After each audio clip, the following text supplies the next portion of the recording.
Vamos lá. Artigo 181. O artigo 181, a gente comentou ele com uma certa brevidade, mas deu realce a um aspecto que merece ser renovado. Ou seja,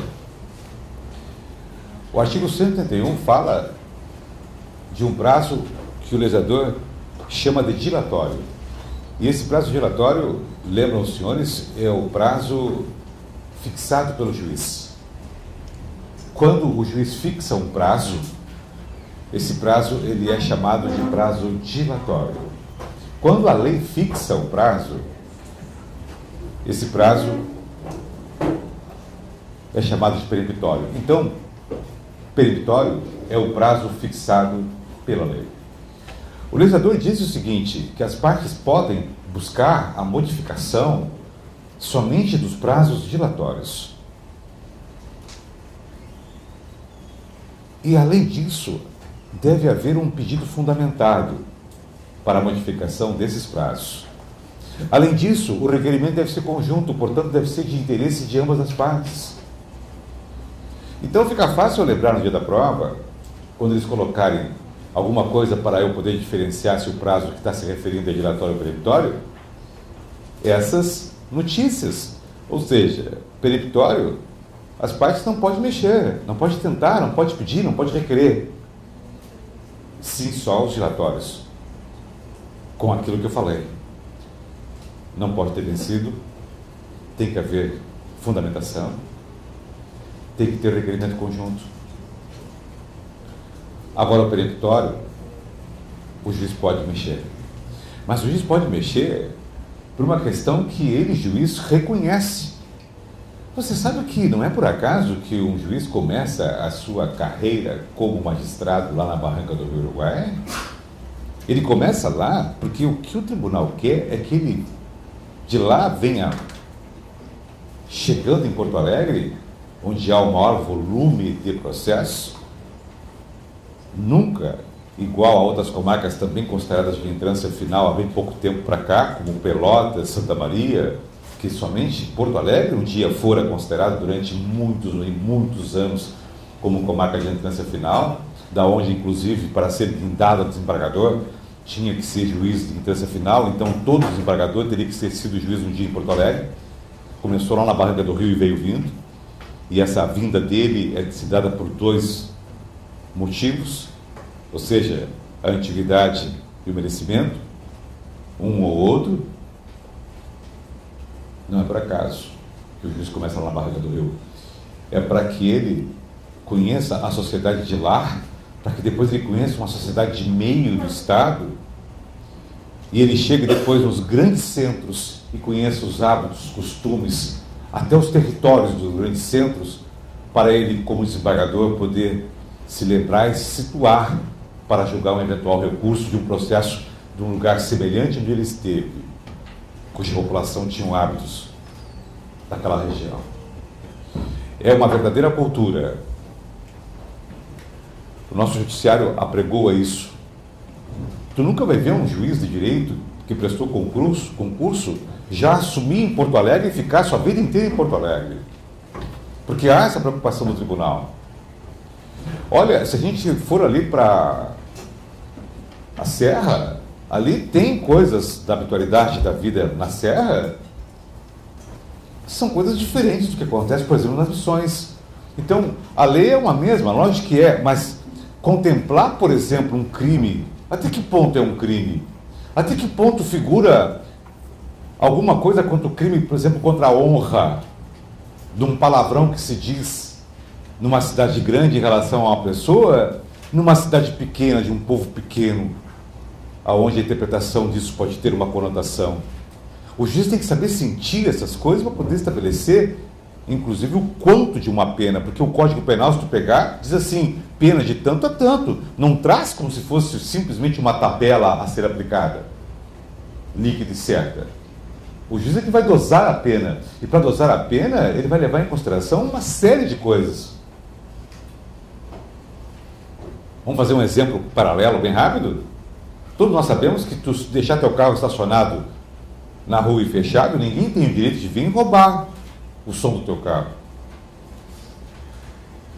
Se alguém roubar o som do teu carro, vai ser processado, vai ser processado. Vai receber uma penalidade? Vai receber uma penalidade. Agora, olha só, se tu deixasse teu carro estacionado, mas com um tanto assim, ó, aberto o teu ouvido porque tu esqueceu, e o cara roubou o som do teu carro, tu vai dizer assim, a pena é a mesma. Não é a mesma. Ele vai ser processado? Vai. Vai ser condenado? Vai. Mas a pena vai ser menor. Mas como ele não roubou o rádio igual? Roubou. Só que tu contribuiu com um pouco para ele roubar. Mas ele não tinha o direito, não, eu sei, por não ter o direito, ele vai ser processado e condenado como o outro. Porém, a pena será menor. Porque tu deixou um pedaço do vidro aberto. O direito, ele tem essas coisas e muito mais do que isso. Então, o juiz, para aquilatar o quanto tu colaborou em deixar aberto, ele tem que ter muito, mas muito contato com a sociedade, com os hábitos do local. Tem cidades pequenas ainda no sul, aqui no nosso Rio Grande, que tu pode ainda deixar um carro sem acionar o alarme e às vezes até esquecer teu carro estacionado no centro da cidade, às vezes só tem uma praça, né? Que ninguém vai mexer no teu carro.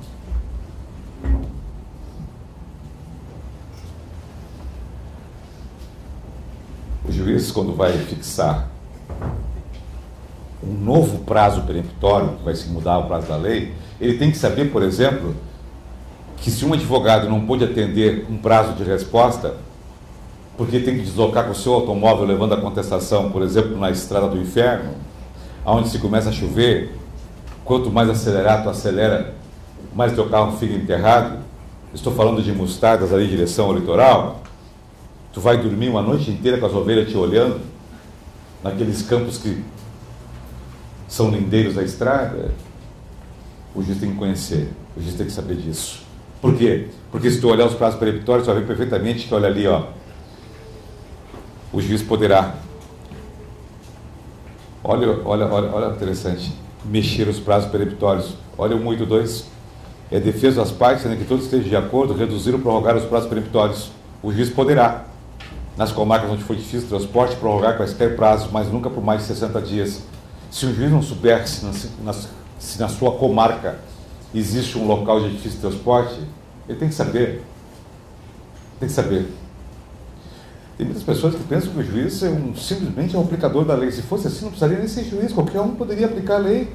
É só ver se fecha, fez isso, fez. Ah, fez, está condenado. Não é assim. Não é assim.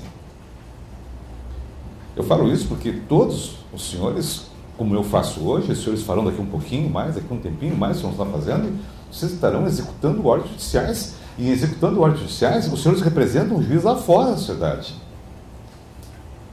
O oficial de justiça é o longa-manos do juiz, ele é uma extensão do juiz. Isso não sou eu que estou dizendo que sou oficial de justiça, são todos comentaristas do direito. Olha, o juiz, a rigor, ele iria lá fazer o despejo, ele iria lá realizar, de acordo com todo o requinte previsto em lei, um ato processual, como, por exemplo, um afastamento de alguém de casa, cuidando para não arranhar, não magoar, não cortar direitos, não arranhar o mundo do direito de cada pessoa. Mesmo a pessoa que vai sofrer a atuação de um oficial de justiça. A dignidade que o servidor tem que ter, não é porque o cara está sendo despejado que tu vai passar por cima dele.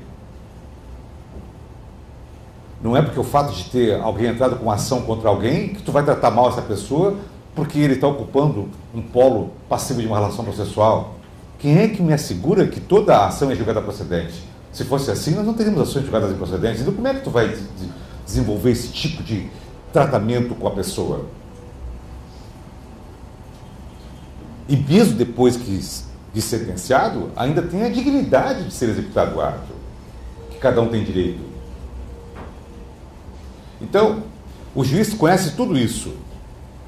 Então eu consigo ver perfeitamente e lembrar para o dia da prova que prazo peremptório é da lei e tem alguém que pode muito mudá-lo e muda.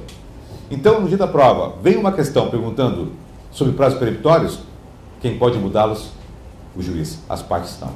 As partes podem mudar a requerimento, evidentemente. Será acolhido não pelo juiz, mas se for acolhido poderá mudar, é o prazo dilatório.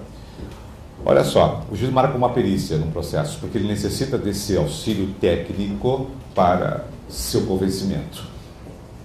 O perito oferece um laudo. Digamos que esse laudo seja um laudo enorme, complexo.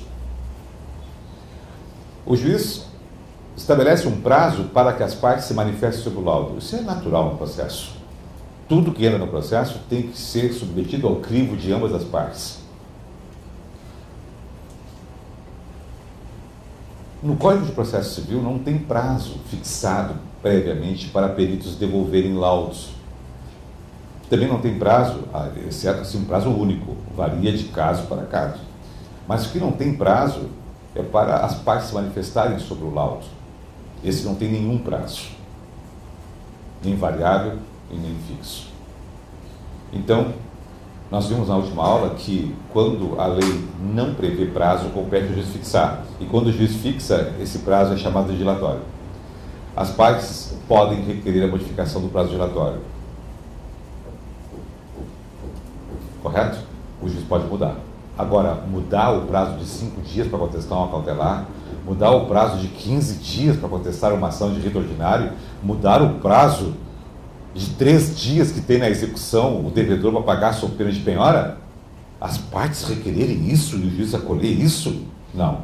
Mas o juiz pode mudar esse prazo. Se ocorrer uma daquelas hipóteses, como por exemplo, difícil transporte, calamidade pública, aí o juiz pode. Mas como é que o juiz sabe da calamidade pública? O juiz vive cada instante da sua sociedade. Na sociedade jurisdicionada por ele. Por ele.